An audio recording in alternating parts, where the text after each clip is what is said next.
வணக்க நண்பர்களே, இன்னைக்கு முக்கியமான தகவல் பார்க்க போகிறோம். சங்க காலத்தின் கொடை வள்ளலான பாரி ஆட்சி செய்த பிரான்மலை, இப்போ பிரான்மலை, பழைய பேர் பார்த்திங்கன்னா பரம்புமலை. அந்த ஊரில் இருக்கக்கூடிய கொடுங்குன்றநாதர் கோவிலை பற்றி தான் இன்றைக்கி நம்ம பார்க்க போகிறோம். மற்றும் அந்த ஊரோட பெருமையை சங்க இலக்கியங்கள் கல்வெட்டு வாயிலாகவும் மற்றும் சுதந்திர போராட்டத்தின் வாயிலாகவும் இன்றைக்கி நம்ம தெரிஞ்சுக்க போகிறோம். அடுத்த பதிவில் பாண்டிய மன்னர்களோட ஒரு 5 கல்வெட்டுகளை இந்த கோவிலில் உள்ளதை பார்க்க போகிறோம். 5 இல்லை, அங்கே எக்கச்சக்கம் 32 கிட்ட ஒரு கல்வெட்டு இருக்கிறதா சொல்கிறாங்க. மீதி எல்லாமே விஜயநகர காலத்து கல்வெட்டுகள். அதில் ஒரு 5 கல்வெட்டுகள் வந்து பாண்டிய காலத்து, பிற்கால பாண்டியர் காலத்து கல்வெட்டுகள் இருக்குது. அதை நம்ம அடுத்த பதிவில் பார்ப்போம். இன்றைக்கி ஊரோட பெருமைகளை பார்ப்போம். பரம்புமலை. இந்த பரம்புமலை வந்து பார்த்திங்கன்னா சங்க காலத்தில் முல்லைக்கு வந்து கொடையளித்த வள்ளல் பாரி வாழ்ந்த மலை. பாரி வாழ்ந்த மலை மட்டும் இல்லை, ஆட்சி செய்த மலை. இந்த பாரிங்கிற மன்னரை பற்றி நான் தனியாக இன்னொரு காணொலி போடுறேன். இப்போதைக்கு ஊரை பற்றி மட்டும் சொல்கிறேன். இம்மலை கபிலர் முதலான புலவர்களால் பாடப்பெற்ற புகழுடையதாகும். கபிலர் வந்து பாண்டிய நாட்டை சேர்ந்தவர். சங்க காலத்தில் பரம்புமலை எனவும் பின்னர் திருநெலக்குன்றம் எனவும் சமய இலக்கியங்களில் திருக்கொடுங்குன்றம் எனவும் பெயர் பெற்ற இம்மலை தற்போது பிரான்மலை எனவும் வழங்கப்படுகிறது. அதாவது கபிலர் எப்படி சொல்கிறார் அப்படின்னா, இந்த மலையை இண்டு நின்றோர்க்கும் தோன்றும் சிறுவரை சென்று நின்றோர்க்கும் தோன்றும் என்று கபிலர் பாடல் குறிப்பிடுவது போலவே 2450 அடி உயரத்துடன் நெடுந்தூரத்திலிருந்து பார்க்கவும் தெரிவதாக இம்மலை அமைந்துள்ளது. எந்த இடத்துலேருந்து கிட்டத்தட்ட நீங்கள் ஒரு 10 கிலோமீட்டர் தாண்டி போனாலும் இந்த மலையோட உச்சி பகுதி நமக்கு தெரியும். அந்தளவுக்கு ஒரு நெடிய மலைத்தொடர். அதாவது சிறுவரை சென்று நின்றோர்க்கும் தோன்றும்னா தெரியும்னு அர்த்தம். அந்தளவுக்கு ஒரு பிரம்மாண்டமான மலை. கிட்டத்தட்ட 2450 அடி உயரமான மலை. எவ்வளோ தூரத்துலேருந்து பார்த்தாலும் நம்ம தெரியும் அப்படிங்கிறத கபிலர் சொல்கிறார். இந்த கபிலர் வந்து ஒரு மிகச்சிறந்த ஒரு சயின்டிஃபிக் ஆளுங்க. அவர் வந்து அவரோட பாடல்லே வந்து பார்த்திங்கன்னா நிறைய சயின்டிஃபிக்கான கருத்துக்களை சொல்வார். ஆனால் அதை படிக்காத ஆளுங்க தான் வந்து தமிழோட பெருமையை பற்றி ஒழுங்காக சொல்கிறதில்ல. சரி, இது எங்கே இருக்குது அப்படின்னா, இந்த பரம்புமலை இப்போ பிரான்மலை சிவகங்கை மாவட்டம் திருப்பத்தூர் வட்டம் சிங்கம்புணரிக்கு அருகில் உள்ளது. சிவகங்கை மாவட்டத்துக்காரங்களுக்கு நண்பர்களுக்கெல்லாம் இந்த ஊரை பற்றி நல்லா தெரியும். அதனால் என்னை விட அவங்களுக்கு நல்லா தெரியும். அவங்களுக்கு ஒரு ட்ரிபியூட் மாதிரி கொடுக்கறதுக்காக தான் இந்த வீடியோ கொடுத்துருக்கேன். சரி, காரைக்குடியிலேருந்து மேற்கு 42 கிலோமீட்டர் தொலைவிலும், மதுரையிலேருந்து வடக்கு 63 கிலோமீட்டர் தொலைவிலும், புதுக்கோட்டையிலேருந்து தென்மேற்கே 45 கிலோமீட்டர் தொலைவிலும் உள்ளது. சிங்கம்பூனேரிலேருந்து கிருங்காங்கோட்டை அப்படிங்கிற ஊர் வழியாக 7 கிலோமீட்டர் தொலைவில் உள்ளது. எதுக்கு இதை சொல்கிறேன்னா, இப்போ நானும் இந்த ஊருக்கு போனது கிடையாது. கேள்விப்பட்ட தகவலை வைத்து தான் இந்த நான் காணொலியே அமைச்சிருக்கேன். ஆனால் பக்கத்தில் உள்ளவங்களுக்கு இந்த ஊரை பற்றி தெரியும். வெளியூர்லேருந்து வரவங்களுக்கு வந்து இந்த வழிகள் கொஞ்சம் தெரிஞ்சுது அப்படின்னா அவங்க போகிறதுக்கு ஒரு வசதியாக இருக்கும். ஏன்னா மலைப்பகுதி பெரும்பாலும் வந்து பேருந்து வசதிகள் தான் இருக்கும், பார்த்துக்கோங்க. சரி, இப்போ வளம், அந்த ஊருடைய வளங்களை பார்ப்போம். பரம்பு நாடை என்ன சொல்கிறாங்க அப்படின்னா, பெரும்பெயர் பரம்பு என பலராலும் போற்றப்பட்டது. பரம்பு நாடு கிட்டத்தட்ட 300 ஊர்களை கொண்டது. மிகப்பெரிய ஊராக இருந்திருக்கு அந்த காலத்தில். பரம்பு நாடானது அறை, பொறை முதலானவற்றை கொண்டது. இந்த நாட்டிலிருந்து ஒரு குளம் 8ஆம் நாள் பிறை நிலா போல வளைவாக இருந்ததாம். இந்த நாட்டில் ஒரு குளம் இருந்துச்சுங்க. அது வந்து அமாவாசையிலேருந்து 8ஆவது நாள் வருது பார்த்தீங்களா, அந்த 8ஆவது நாளில் நிலா வந்து பிறை மாதிரி இருக்கும் பார்த்துருக்கீங்களா, அந்த மாதிரி வளைவாக இருந்துச்சான் அந்த குளம். அந்தளவுக்கு ஒரு செல்வமிக்க மற்றும் நீர்நிலைகள் சார்ந்த மற்றும் மலை சார்ந்த பகுதியாக இருந்து விவசாயத்துறைக்கும் ஒரு மிக முக்கியமான ஒரு நாடாகவும் இருந்திருக்குது. பரம்பு மலையில் ஒரு ஊரில் இந்த பனிச்சுனை நீர் மிகவும் சுவையானது. ஏன்னா இது மலைத்தொடர் தானே, அதனால் இந்த சுனைகள்லாம் அதிகமாக பார்க்க முடியும். இந்த சுனை நீர் எப்போதாவது மட்டுமே கிட்டும். பரம்பு மலை முற்றுகையின் போது பாரி வளர்த்த பறவைகள் பறந்து சென்று நெற்கதிர்களை அவனுக்கு கொண்டு வந்து தந்தன. ஆமாம், மூவேந்தர்களும் இந்த பரம்பு மலையை தாக்க முயலும்போது கோட்டைக்கு வந்து சாப்பாடு கிடைக்காம கஷ்டப்பட்டாங்க. அப்போ பாரி என்ன செய்கிறாருன்னா, அவர் வளர்த்த பறவைகளை பறக்க செய்து கீழே கிடக்கிற நெற்கதிர்கள்லாம் என்ன பண்ணுறாரு, எடுத்துகிட்டு வந்து அதில் சமைச்சு சாப்பிட்டாருங்கிறதுலாம் ஒரு வரலாறு. அதை நம்ம அடுத்த காணொலியில் பார்ப்போம். பரம்பு மலையில் குரத்தியர் முட்டிய சந்தன புகை பக்கத்தில் உள்ள வேங்கை பூக்களோடு சேர்ந்து மணக்கும். இதெல்லாம் சொல்ல சொல்ல எவ்வளோ ஆசையாக இருக்குது பாருங்கள். அந்த காலத்து வாழ்வியல் முறை எப்படி இருந்திருக்கு. பரம்புமலை மூங்கில், நெல், பலாப்பழம், வள்ளிக்கிழங்கு, தேன் ஆகிய 4ம் விளையும் உழவர் உழாத 4 வளங்களை உடையது.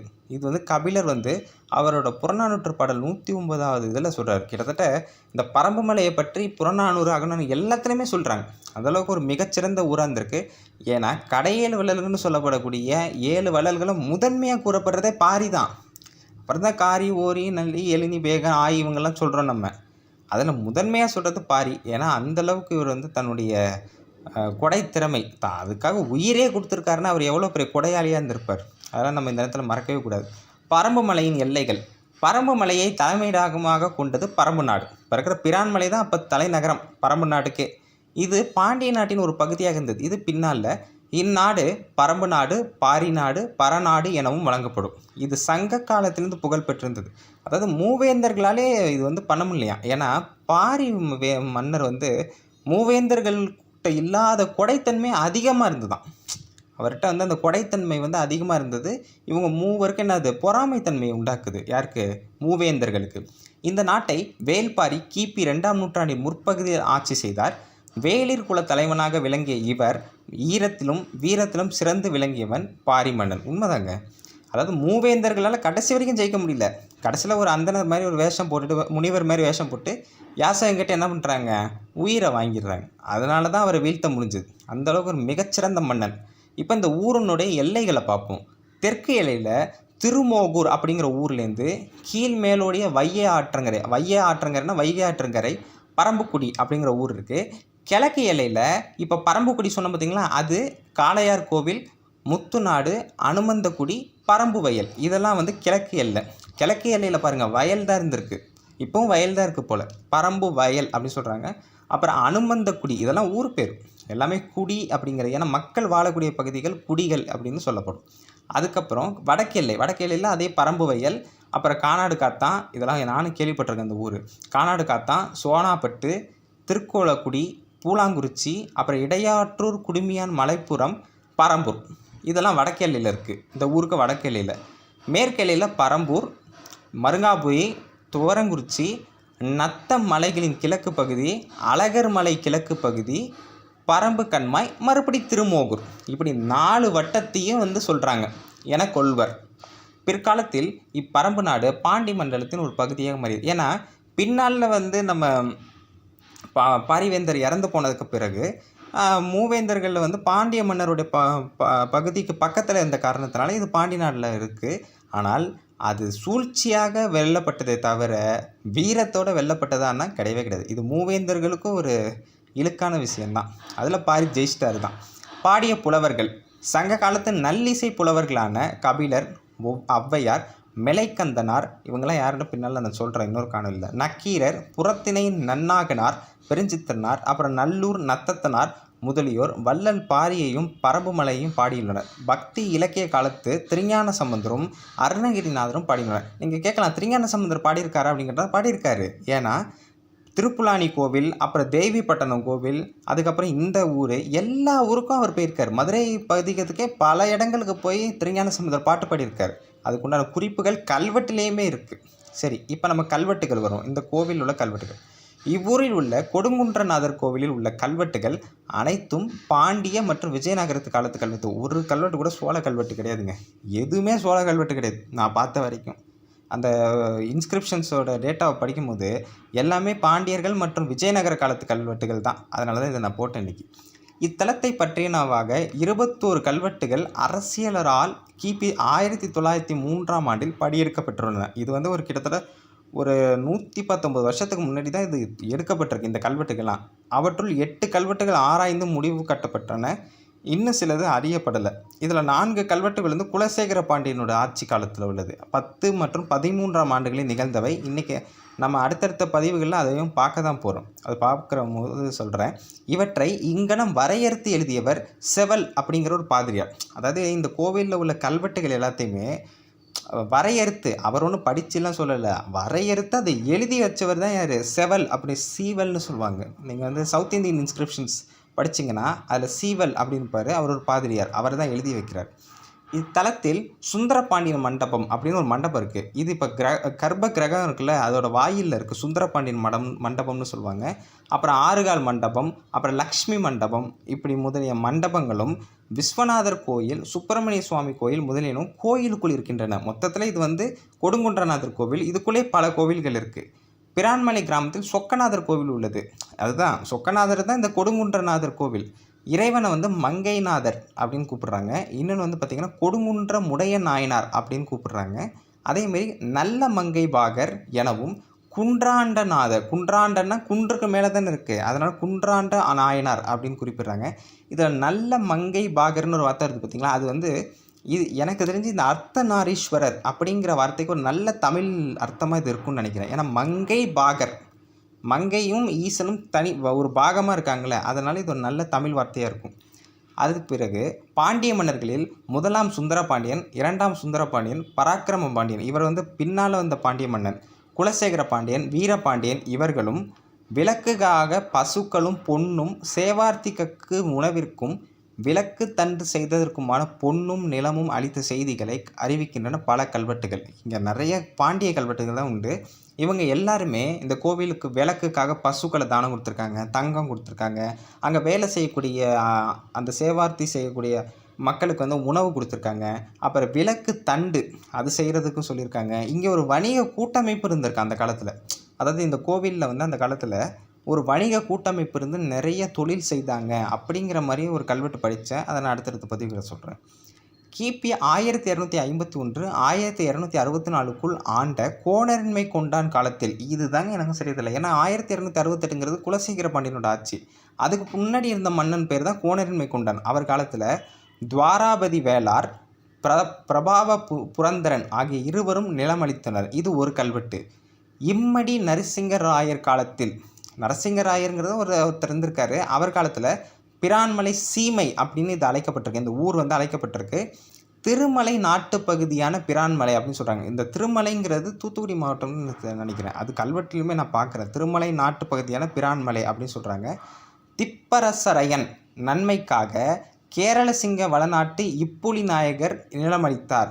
இங்கு ஒரு வியாபாரிகள் சங்கம் இருந்ததாகவும் கல்வெட்டு கூறுகிறது. இது இந்த வியாபாரிகள் சங்கம் அப்படிங்கிறது எந்த கல்வெட்டுனா விஜயநகர காலத்து கல்வெட்டு. பாண்டியர் காலத்து கல்வெட்டில் அது மாதிரி ஒரு செய்திகள் இல்லை. விஜயநகர காலத்து கல்வெட்டில் என்ன சொல்கிறாங்கன்னா, இங்கே ஒரு வியாபாரி சங்கம், கோயிலுக்குள்ளேயே ஒரு வியாபாரிகள் சங்கம் இருந்தது அப்படிங்கிறது சொல்லப்படுது. மொத்தத்தில் இது ஒரு வணிக நகரமாகவும் இருந்திருக்கு. அடுத்து சடாவர்மன் வீரபாண்டியன் ஆட்சி 9ஆம் ஆண்டில் திருஞானம் பெற்ற பிள்ளையார் படிமத்தை, திருஞானம் பெற்ற பிள்ளையார்னு கணபதி படிமத்தை எழுந்தருள் வித்து கேரள சிங்க வளநாட்டு, இதெல்லாம் என்ன நாடுன்னு நான் பின்னால் சொல்கிறேன். கேரள சிங்க வளநாட்டு குலசேகரன் பட்டணத்து அறிவியூரான கொடுங்குன்றமுடையான் ஒருவன் பூசைக்கு நிபந்தமும் அளித்தான். ஏதோ ஒரு ஊரை சேர்ந்தவன் கொடுத்துருக்கான். அடுத்து குலசேகர பாண்டியன் காலத்தில் கீழ்வேம்பு நாட்டு ராசவல்லிபுரத்து கொன்றை சேர் முடியானும் திருநெல்வேலி உடையானும், உடையான்னா அந்த ஊரை சேர்ந்தவன் அர்த்தம். அதேமாதிரி ராசவல்லிபுரத்து, அதெல்லாம் ஊர் பக்கம் இருக்கிற ஊர், அதை சேர்ந்த கொன்றை சேர் முடியான், இப்படி 2 பேர் கோவில் விளக்கு எரிக்கிறதுக்கு ஆடுகளை தானமாக கொடுத்துருக்காங்க. ஆடு மாடுகளை தான் அந்த காலத்தில் தானமாக கொடுப்பாங்க. இவங்க 2 பேரும் ஆடுகளை தானம் கொடுக்குறாங்க. இந்த மாதிரி இந்த கோவிலுக்கு நிறைய பேர் என்ன பண்ணியிருக்காங்க, தானம் கொடுத்துருக்காங்க. கல்வெட்டுகள் வாயிலாக தெரியுது. கண்ணமங்கலமான திருவெங்கா உடைய நல்லூர், அமோகமங்கலமான முதலி நாயக நல்லூர் உடையான் இருவரும், இதெல்லாம் ஊருங்க, ஊரை சேர்ந்த 2 பேரும் அர்த்தஜாம பூஜைன்னு சொல்லுவாங்கள்ல, அந்த பூஜைக்கு நிலம் அளித்துள்ளனர். அந்த பூஜைக்கு தாழ்வு செய்யாதான் சந்தி என்று பெயர். அந்த பூஜை செய்கிறாங்க பாருங்களா, அதுக்கு பேர் என்ன தான், தாழ்வு செய்யாதான் சந்தி அப்படின்னு ஒரு பேர் வச்சுருக்காங்க. அது மட்டும் இல்லாமல் காரைக்குடியான் ஒருவன், காரைக்குடியை சேர்ந்த ஒருத்தர் மங்கை நாயகர், இந்த கோவில் இறைவன் பேரும் மங்கை நாயகர், அவருடைய வசந்தனா என்ன, இந்த மாதிரி இந்த வெயில் காலம் அந்த இதில் வரக்கூடிய உற்சவத்துக்கு வானராய நல்லூர் அப்படிங்கிற ஊரையே என்ன பண்ணியிருக்காரு, தானமாக கொடுத்துருக்காரு. அந்த ஒரு உற்சவத்துக்காகவே தானமாக கொடுத்துருக்காரு. அப்படின்னா ஒரு அதிகாரியாக இருந்திருக்காரு அந்த காலத்தில். சரி, அடுத்து இப்போ விடுதலை போராட்டத்துக்கு வரும். ஒரு 300 வருஷத்துக்கு முன்னாடி உள்ள கதை. மூவேந்தர்களுக்கு பின்னர் பரம்புமலை பெயர் மாற்றம் பெற்ற பிரான்மலை அப்படின்னு அழைக்கப்படுது. இன்ன வரைக்கும் அந்த ஊர் பேர் பிரான்மலை தான். இக்காலகட்டத்தில் இது ராமநாதபுரம் சமஸ்தானத்திலும் சிவகங்கை சீமைக்குட்பட்டும் புதுக்கோட்டை சமஸ்தானத்தில் விளங்கி இருக்கிறது.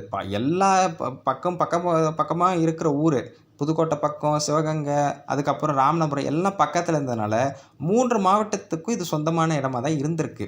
ஆங்கிலேயர்கள் வருகையின் போது இம்மலைப்பகுதி மூவருக்கும் உரிய மேய்ச்சல் நிலமாக இருந்துள்ளது. அப்போனா நீங்கள் கவனிக்கணும், இது 3 பேருக்குமே இது சமமான இடமா இருந்திருக்கு. அவங்க 3 இதை பயன்படுத்தியிருக்காங்க, மேய்ச்சல் நிலமாக பயன்படுத்தியிருக்காங்க. இந்த மேய்ச்சல் நில எல்லை உரிமையில் ஆங்கிலேயர்களும் தலையிட்டு சமரச பேச்சுக்களுக்கு முயன்றிருக்கிறார்கள். அப்போனா பார்த்துக்கோங்க, ஆங்கிலேயர்கள் எந்த அளவுக்கு நாடு பிடிக்கிற வேலையை இந்த மாதிரி ஆரம்பிச்சிருப்பான். அதுக்கு ஒரு உதாரணம் இந்த பரம்புமலையில் அவன் செஞ்ச வேலை. பேசுகிற மாதிரி பேசி கொஞ்சம் கொஞ்சமாக நாட்டை பிடிச்சிட்டான். அடுத்து, தொடக்கத்தில் ஆங்கிலேயரோடு நட்பு பூண்டிருந்த மருது சகோதரர்கள், கட்டபொம்மன், ஊமைதுரை ஆகிய போராளிகளுக்கு ஆதரவளித்து தங்கள் தேசபக்தியை காட்டுவதற்கு அவர்களுக்கு எதிராக போர் புரிய வேண்டியிருந்தது. அது உண்மைதான். அது பின்னால் நம்ம எல்லாம் தெரிஞ்சுக்கிட்டோம். அந்த நேரத்தில் இந்த போராட்ட குழுக்களின் முக்கிய பகுதியாக பிரான்மலை விளங்கியிருக்கிறது. எல்லாரும் கூட்டம் சேர்ந்து ஆங்கிலேயரை எதிர்க்கிறதுக்கு ஒரு டிஸ்கஷன் பண்ண இடமா எது இருந்திருக்கு? பிரான்மலை. இந்த கோவில், இந்த இடம் தான் இருந்திருக்கு. கட்டபொம்மன் சிறைப்பட்டவுடன் அங்கிருந்து தப்பித்த அவருடைய தம்பி ஊமைதுரை மருது பாண்டியர்களை, வீரமிக்க மருது பாண்டியர்களை நாடி வந்தபோது அவரை மனிதர்கள் யாரும் காண முடியாதபடி பிரான்மலை உச்சியில் ஒளித்து வைத்துள்ளன. அப்போனா யோசிச்சு பாருங்கள், எவ்வளோ பெரிய மலைத்தொடராக இருந்திருக்குன்னு. ஆங்கிலேயர்கள் கண்ணுக்கே அது தெரியாதான். ஏன்னா ரொம்ப பெரிய மலை. அந்த காலத்தில் அந்த ஃப்ளைட்லாம் கிடையாதுல்ல, கோபுரத்துலலாம் ஏறி பார்க்க முடியாதுல்ல. அதனால் என்ன பண்ணுறாங்க, மருது பாண்டியர்கள் 2 பேரும் புத்திசாலித்தனமாக இந்த ஊமைதுரையை அந்த மலை உச்சி, பிரான்மலை உச்சியில் போய் ஒளிச்சு வச்சிடறாங்களாம். யார்? இந்த ஊமைதுரையை. அதனால தான் இன்றைக்கும் ஒரு இடத்துக்கு, அந்த பிரான்மலை மலை உச்சியில் இருக்கிற ஒரு இடத்துக்கு பேர் ஊமையன் குடம்பு அப்படின்னு பெயர். நீங்கள் அந்த ஊருக்கெல்லாம் போனீங்கன்னா போய் கேட்டு பாருங்கள். நான் சொல்கிற எல்லா தகவல்களும் அங்கே உண்டு. சரி, அதுக்கடுத்து ஆங்கிலேயர்களுக்கு எதிராக மருது பாண்டியர்களின் போரில் பரம்புமலை எனப்படும் பிரான்மலை ஒரு முக்கிய கோட்டையாக விளங்கியிருக்கிறது. உலகிலேயே முதலாக ராக்கெட் தாக்குதல் முறையில் போர் நடந்துள்ளது. மலையுச்சியில் இன்றும் ஒரு பெரிய பீரங்கி அதன் நினைவாக இருக்கிறது. நிறைய பேர் சொல்லுவாங்க, திப்பு சுல்தான் தான் ராக்கெட்டெல்லாம் யூஸ் பண்ணார், அவரோட காலத்தில் ரொம்ப அதிகமாக இருந்துச்சுன்னு. உண்மையை சொன்னால் இங்கே நம்ம நாட்டிலையும் நிறையா, நம்ம தமிழ்நாட்டிலையுமே இது நடந்திருக்குங்கிறது நமக்கு தெரியாமல் இருக்கிறது ஒரு வேதனையான விஷயம். அதே மாதிரி உலகிலே முதலாக ராக்கெட் தாக்குதல் முறையில் போர் நடந்த இடம் எது? இந்த பிரான்மலை. மலை உச்சியில் இன்றைக்கி ஒரு பெரிய பீரங்கி ஒரு எச்சமாக கிடக்குங்கிறதுல நமக்கெல்லாம் ஒரு மிகப்பெரிய சான்றாக இருக்குது. ஆங்கில தளபதி வெல்சின் அப்படிங்கிறவர் தன்னோட இராணுவ குறிப்புகளில் பிரான்மலையோட கோட்டையமைப்பை பற்றி ரொம்ப தெளிவாக சொல்கிறாரு. பரம்பு மலையாகிய பிரான்மலையை வெல்சு பெறாமலே என்று குறிப்பிடுவதோடு அதன் நுட்பங்களை குறித்தும் விளக்குகிறார். அவருக்கு பேர் சொல்ல தெரில, பிரான்மலைன்னு சொல்ல தெரில. அதனால் என்ன சொல்கிறாரு, அவர் பேர் வெல்சு, அதனால் வெல்சு பெறாமலே அப்படின்னு சொல்கிறார். கண்காணிப்பு கோபுரங்களும் எதிர்த்தாக்குதல் நடத்தும் இரகசிய வழிகளும் நிறைந்ததாக அந்த கோட்டை இருந்திருக்கிறது என்பதும் தெரிய வருகிறது. இன்னும் சொல்லப்போனால் இந்த ஊரே ஒரு மர்மமான ஊர் தான். ஏன்னா மலைத்தொடர், எங்கெங்கே என்னென்ன சுரங்கம் இருக்கும், என்னென்ன ரகசிய வழிகள் இருக்குன்னு அந்த காலத்தில் உள்ளவங்களுக்கு மட்டும்தான் தெரியும். நமக்கே இந்த காலத்தில் உள்ளவங்களுக்கு தெரியாது. ஏன்னா அந்த அளவுக்கு பல ரகசியங்களை இந்த ஊர் மறைச்சிருக்கு. அதெல்லாம் பின்னால் வெளி தெரிஞ்சதுன்னா பல தொழில்நுட்பங்கள் நம்ம நிறையவே கண்டுபிடிக்கலாம். அதுதான் உண்மை. சரி, இதில் விழாக்கள், இந்த ஊரில் நடக்கிற விழாக்களை பார்ப்போம். பாரி வேட்டை அப்படின்னு ஒரு பெயரில் ஒரு வேட்டை நடக்கும். அது இப்போது வரைக்கும் நடந்துகிட்ருக்கு. இந்த மலையிலேருந்து ஒரு 15 கிலோமீட்டர் எல்லைக்கு உட்பட்ட கிராமங்களில் வாழும் மக்கள் இந்த வேட்டையை மரபாக நடத்தி வருகின்றனர். ஒரு பாரம்பரியமாக இது நடத்திட்டு வராங்க. இது பாரம்பரியம் அவங்க மட்டும் செய்யக்கூடாது, நாமளும் செய்யணும் இதை. ஏன்னா மிகச்சிறந்த மன்னர் அவரெல்லாம், தமிழர்களுக்கு அடையாளமான ஒரு மன்னர். அவருக்கு நாமளும் செய்யணும். இம்மலைக்கு தெற்கே கூத்துப்பாரி பொட்டல் என்ற, இது நம்ம கேள்விப்பட்டிருப்போம், கோவலன் பொட்டல்னு சொல்கிற மாதிரி கூத்துப்பாரி பொட்டல் அந்த இடம் இருக்குது. இப்பெயர் கூத்தையும் பாரியையும் தொடர்பு படுத்தி உணர்த்துவதாய் உள்ளது. அதனால தான் இந்த கூத்துங்கிறதுலாம் ரொம்ப முக்கியமான ஒன்றுங்க. அதெல்லாம் இருக்கிறதுனால தான் நம்மளோட பழம்பெரும் மன்னர்களுடைய வரலாறு நமக்கு இன்னும் வரைக்கும் தெரியப்படுது. ஆனால் அதை நம்ம கொஞ்சம் கொஞ்சமாக இழந்துட்டுருக்கோங்கிறது ஒரு வருத்தமான விஷயம். சரி, பாரி வேட்டைக்கு சென்று திரும்பும் போதில் இங்கு கூத்து நடக்கும். முல்லை கொடிக்கு தேர் கொடுத்ததை நினைவுபடுத்தி இன்றும் இப்பகுதிகளில் கொடி தழும்பினால் குடி தழும்பும் அப்படிங்கிற சொல்வடை இன்றைக்கும் இருக்குது அப்படின்னு சொல்கிறாங்க. இந்த பகுதியில் உள்ள குழந்தைகளுக்கு பாரி, மன்னரோட பெயர் கபிலன், மிகச்சிறந்த புலவர், முல்லை கொடி, நல்லமங்கை, அங்கவை, சங்கவை, இவங்க தான் பாரியோட மகள்கள், பொண்ணுங்க. பாரியோட மகள்கள் பேர் தான் என்ன, அங்கவை, சங்கவை அப்படின்னு 2 பேர். அதெல்லாம் இன்றைக்கி கிண்டல் பண்ணிகிட்டு இருக்கானுங்க 10 பேர். அதெல்லாம் மிகச்சிறந்த பெண்கள். ஔவையாரே ஹெல்ப் பண்ணாங்க. பாரியோட நல்ல குணத்தை புரிஞ்சுக்கிட்டு தான் பாரி இறந்த பிறகு அங்கவை சங்கவையை கூட்டு போய் திருமணம் செய்கிறதுக்கான எல்லா வேலைகளையும் பார்க்குறாங்க. அதுக்கு அவங்க பட்ட துன்பங்கள் அதிகம். கபிலரும் அதிக துன்பங்கள் படுறார். ஏன், இந்த மூவேந்தர்களுக்கு, அதுலேயும் பாண்டிய மன்னருக்கு பயந்து அதிக துன்பப்படுறார். அந்த மாதிரி ஒரு பாரிங்கிற ஒரு மன்னன் மிகச்சிறந்த மன்னனாக இருந்திருக்கான். சரி, இது இந்த பரம்புமலையை பற்றி இன்றைக்கி சொல்லி முடிச்சாச்சு. அடுத்த பதிவில் அந்த 2 கல்வெட்டுகளை நம்ம பார்ப்போம். மன்னிக்கணும், 2 இல்லை, 5 கல்வெட்டுகள் இருக்குது. மொத்தம் எல்லாமே பாண்டிய பேரரசோட 5 கல்வெட்டுகள் இருக்குது. இன்றைக்கி கொஞ்சம் நிறையாவே கோவில்களை பற்றி தான் சொல்லியிருப்பேனே தவிர கல்வெட்டுகளை பற்றி சொல்லிக்க மாட்டேன். அதை நம்ம அடுத்த பதிவில் பார்ப்போம். இந்த தகவலை எல்லாருக்கும் பகிருங்க. கொஞ்சம் எனக்கு உங்களோட ஆதரவுகள் தேவைப்படுது. அதனால் லைக் பண்ணுங்கள், ஷேர் பண்ணுங்கள், சப்ஸ்கிரைப் பண்ணுங்கள், மறக்காமல் பெல் பட்டன் அழுத்துங்க. நன்றி, வணக்கம்.